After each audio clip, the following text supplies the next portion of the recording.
You're dead. But the real journey hasn't even started, because in ancient Egypt, dying wasn't the end, it was just the layover. And what came next? That required preparation, not prayers, not last words, luggage. Your tomb had to be packed like a five-star hotel suite, not because the dead were vain, but because they had somewhere to be, somewhere dangerous, cosmic, eternal. Beds were hauled in, boats were assembled, jars were sealed with honey and wine. And then, someone placed a toilet beside your body. Yes, a toilet. Not for show, not by mistake, for reasons we still don't fully understand, but desperately want to. Because here's the truth. Pharaohs didn't go quietly. They took everything they thought they might need, and a few things they hoped they'd never use. Some of these objects were practical, some were beautiful, and some were so strange, so personal, so downright unsettling, that they've left even modern archaeologists speechless. What does it mean to carry your bed into the afterlife? Why would a king bury himself with hundreds of dolls, jars of beef ribs, or objects meant only for the most private of human moments? And what happens if you forget to pack something? Because for the Egyptians, the afterlife wasn't abstract. It had rules, it had geography, it had dangers, and if your tomb wasn't ready, neither were you. Let's begin. And if this unpacks something in you, consider subscribing. We're just getting started. In 2006, archaeologists opened a tomb near Tutankhamun's called KV63. Inside, they found no body, no coffin, just a sealed bundle of linen. When they unwrapped it, the room filled with a strange scent. Inside were beef ribs, thousands of years old, still fragrant, still bound like a gift. Not art, not symbolism, just dinner. And no one had come to eat it. Ancient Egyptians believed the soul, the Ka, lived on after death. But it wasn't floating through the heavens on prayer alone. It had needs, real physical needs. The Ka got tired, it got hungry, so they packed food. Not metaphorical offerings, but actual provisions. Jars of honey sealed with wax, preserved geese soaked in resin, onions layered like treasure, loaves of bread hardened into stone. Every item was prepared as if it would be eaten. Because, to them, it would be. The food wasn't an accessory to the afterlife. It was fuel. If it was forgotten, or spoiled, or incorrectly sealed, the soul could suffer hunger for eternity. Tomb walls often show painted duplicates of food, a magical redundancy in case the real thing failed. Some tombs even included model granaries and miniature servants to prepare meals on the other side. You couldn't take risks. The next world might last forever, but a starving soul wouldn't last long in it. What makes this unsettling is how familiar it feels, the careful labeling, the ritual packaging, the fear of going somewhere unprepared. This wasn't religion in abstraction. This was logistics, the afterlife as itinerary, the soul as passenger, and food as non-negotiable cargo. The most haunting part is how often these meals went untouched. In KV63, the plates were full, the jars still sealed. But there was no king, no mummy, no mouth. Just a banquet set for a guest who never arrived. The room still smells faintly of preservation, like someone might return at any moment. 3,000 years later, the beef is still waiting. So is the question, who was it for? And what happens when a soul wakes up hungry and eternity offers nothing? In the tomb of Ka, a high official of Egypt's 18th dynasty, archaeologists uncovered something that felt out of place.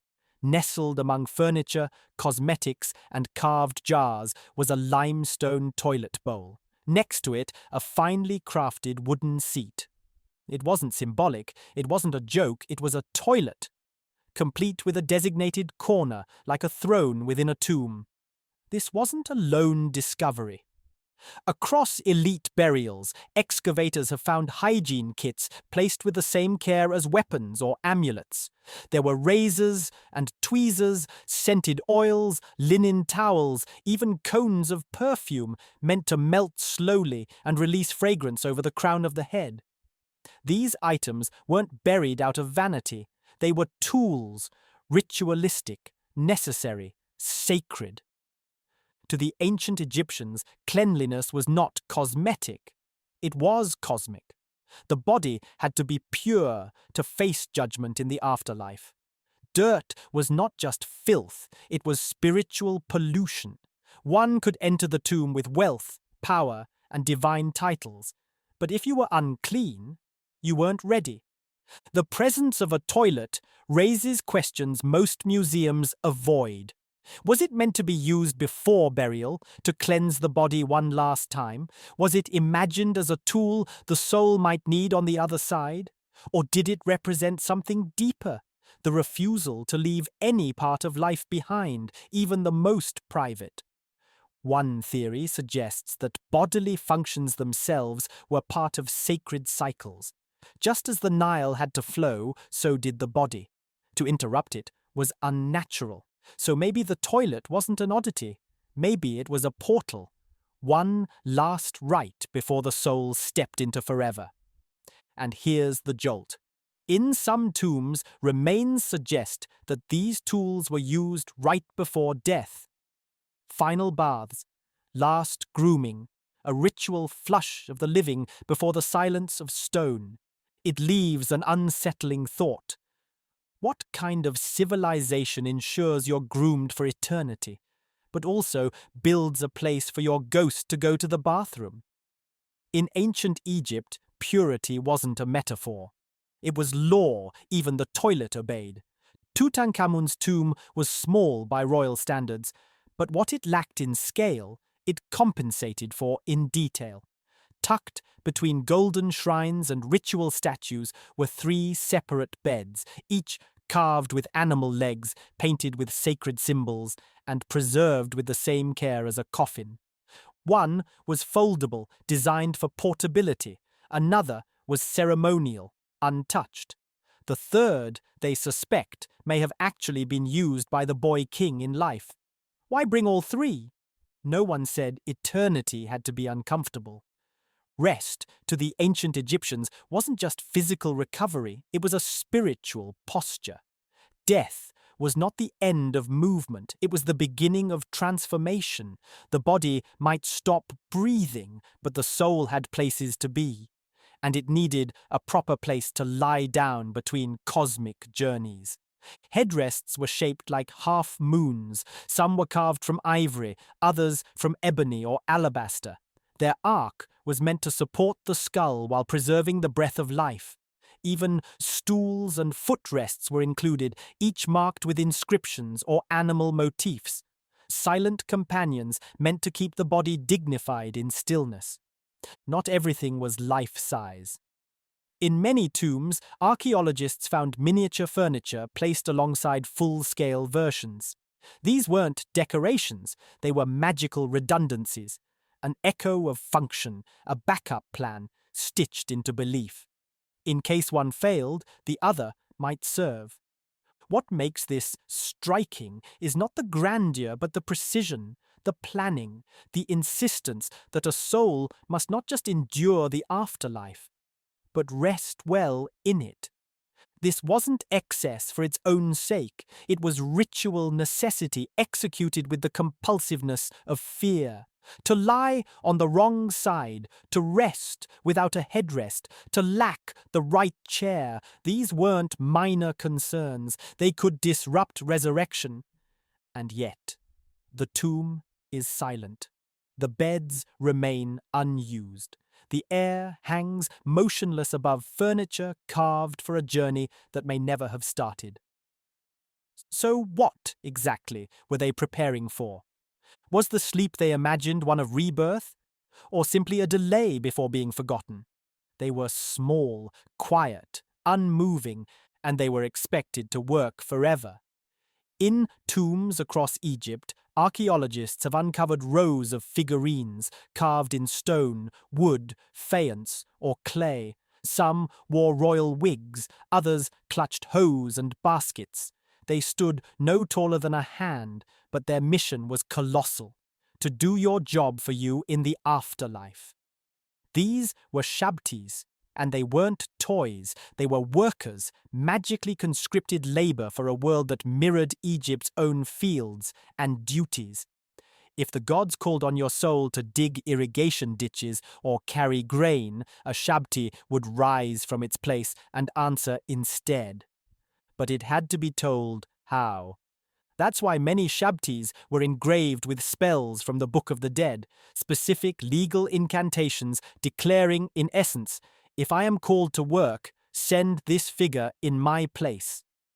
It wasn't a wish, it was a contract. The numbers could be staggering. Nobles were buried with dozens, pharaohs with hundreds. Some tombs contained full shabti squads, organized rows of figures, each assigned a task, with overseer figurines positioned among them to supervise. What if one failed to wake up? What if the spell was smudged? The anxiety is buried deep in the redundancy. Some tombs had backups of backups. Others included miniature tools in case a figure lost its own. This wasn't about faith, it was about control.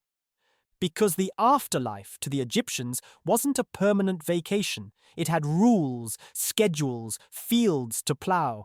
If no one worked, crops would fail, chaos would creep in, and the soul could face divine consequences. In this light, shabtis begin to look less like magic and more like desperation. Today, we outsource emails, we automate errands, we ask Alexa to play music so we don't have to lift a finger. But in ancient Egypt, that instinct went even further. They tried to outsource eternity. A small army, silent at your feet, waiting to be called upon, day or night, season after season, until time itself collapsed. But the truth lingers beneath the charm. If you needed 400 figurines to carry your burdens, maybe what the Egyptians feared most was that even in death, they'd never stop working. When archaeologists opened the pit beside the Great Pyramid of Giza, they didn't find treasure. They found a puzzle, 1,224 pieces of cedar wood stacked with precision, sealed beneath massive limestone slabs. It was a boat, a 144-foot solar bark, buried for Pharaoh Khufu, king of Egypt's fourth dynasty. And it wasn't a symbolic gesture, it was transportation. According to ancient belief, the sun god Ra traveled across the sky each day in a divine ship. At sunset, he descended into the underworld, where he fought chaos through the night, only to rise again at dawn. For a king to join Ra in the next world, he too needed a vessel. Not a metaphorical one, a real one. Smaller models of boats have been found in other tombs. Some carried oars, rudders, sails, even miniature crews. Many were pointed east toward the rising sun, the direction of rebirth.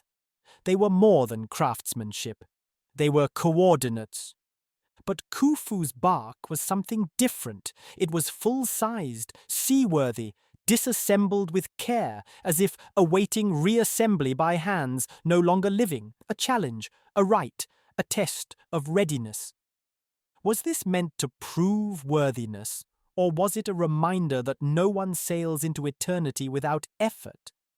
The scale is staggering. This wasn't cargo for comfort, it was preparation for cosmic movement. To the Egyptians, the afterlife was not a static paradise. It had a landscape, a horizon, a path to be followed with intention. And still, the boat was buried underground, sealed in darkness, pointed toward the dawn, never used. Its presence is reverent, but its silence feels heavier than gold. Did the king build it again, plank by plank on the other side? Did he rise from the tomb, gather the pieces, and sail with Ra into the night sky? Or was this his final project, unfinished, unproven? That's the part no inscription explains. The bark is whole again now. It sits on display in a museum, fully reconstructed but going nowhere. It was a ship built for eternity. But maybe, just maybe, it was also built to flee something. And the question that haunts it still: was the king planning to travel through the afterlife, or trying to escape it? Tombs were sealed, hidden, buried beneath tons of rock. And still, that wasn't enough, because the ancient Egyptians didn't just fear robbers with chisels, but what they feared most didn't carry a torch or a crowbar. It didn't even have a body. They built defenses not only against thieves, but against spirits, restless souls, divine punishments, and the unspeakable things that lurked in the dark between worlds. To stop them, they turned to magic bricks. 4 of them, always 4. 1 for each direction: north, south, east, and west, each inscribed with spells from the Book of the Dead. They weren't decorative. They were walls the eye couldn't see, barricades for the soul. But spells weren't always enough. In some tombs, the bricks were fitted with blades, real copper razors embedded in the mud, angled outward like traps for ghosts. If a spirit crossed the wrong line, it would be cut. Under the armpits of the deceased, priests placed amulets in specific sequences: a scarab over the heart, an ujat near the left hand. These weren't symbols of peace. They were warnings. Touch this body, and you will be cursed. Then there were the curse tablets, etched with divine threats and legal clauses. Some invoked gods of vengeance. Others named specific punishments: blindness, madness, the choking of one's car in the realm beyond. To violate the tomb was to provoke the wrath of forces older than time. What were they so afraid of? Maybe it was robbers, maybe it was enemies, or maybe it was the dead themselves, returning angry, unfinished, or wrong. These magical systems weren't quiet prayers. They were weapons, constructed with purpose, placed like tripwires, ready to slice, to bind, to blind whatever dared cross their sacred threshold. And they weren't hidden in corners. They were right there, beside the body, as if the pharaohs knew something we didn't, as if eternity wasn't as peaceful as we imagine. 1 brick sits now in a museum, its blade still sharp, still stained with oxidized age. No spirit was ever seen touching it. But then again, maybe that's the point. Because 3,000 years later, the tombs are broken, the gold is gone, the body's disturbed. But those bricks? They're still watching the door. Among the gold and linen, the weapons and food, ancient tombs often held something softer: small cosmetic jars, sealed with wax, still fragrant after thousands of years. Coal, crushed from galena, was packed in alabaster pots. It was more than makeup. It protected the eyes from sun and disease, but it also outlined the soul, defining the face that would meet the gods. Near these jars, archaeologists found wigs, intricately braided, trimmed to the wearer's head, sometimes perfumed with oils. They were not for disguise. They were a form of preservation, a way of appearing whole when the flesh couldn't be. Bronze mirrors, ivory combs, linen pouches with powdered pigments, all of these were buried in the tombs of women and men alike. Their inclusion wasn't optional, it was intimate. These were not status symbols, they were pieces of identity. Perfume bottles offer the most haunting trace. Some were made of translucent glass, others carved from stone. Inside, residue remains, chemical shadows of ancient scents once applied to necks and wrists, now lost in the silence of sealed chambers. Even in death, the Egyptians sought fragrance over rot. Smell was more than comfort. It was purity, divinity, presence. A soul had to arrive in the afterlife clean, composed, and desirable. And then come the erotic figurines, often hidden in niches, often ignored in museums. These objects depict scenes of intimacy, physical, tender, or ritualistic. They weren't vulgar. They were spiritual tools, markers of fertility, connection, longing. A reminder that union, in the Egyptian mind, transcended death.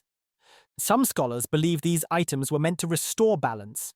Others think they reflected hopes of reunion with a lost lover, or preparation for meeting someone new beyond the veil. But a question lingers. What were they preparing for? What happens when you ready your body to be touched again, and no one comes? This contrast is where the discomfort lives, between beauty and decay, between the face you wore in life and the one you painted to wear forever. They buried themselves with the means to remain whole, but not just to be seen, to be wanted. And maybe that's the most human thing of all, because in every sealed jar, in every carved figurine, in every flick of black coal across a lid that would never open again, we see the question they never stopped asking. Does desire die when we do? The tomb was never meant to be a grave. It was a launch pad, a vault, a blueprint for another life designed by the hands of those who refused to vanish. Every object buried beside the body, each comb, each loaf of bread, each folded bed frame, tells a story not just of belief, but of fear. The fear of hunger, the fear of forgetting, the fear of being forgotten. Pharaohs didn't just fear death, they feared dying unprepared, and so they packed, meticulously, excessively, desperately, and in doing so, they revealed something that still clings to us now. We pack too. We hoard memories. We curate identities. We build routines to outrun the unknown. We fill storage units and suitcases and silence with the things we hope will anchor us when nothing else does. Not much separates us from the kings of the Nile. They faced the darkness with shabtis and spells. We face it with plans and passwords, different tools, same instinct. The need to be remembered, to be whole, to not arrive empty.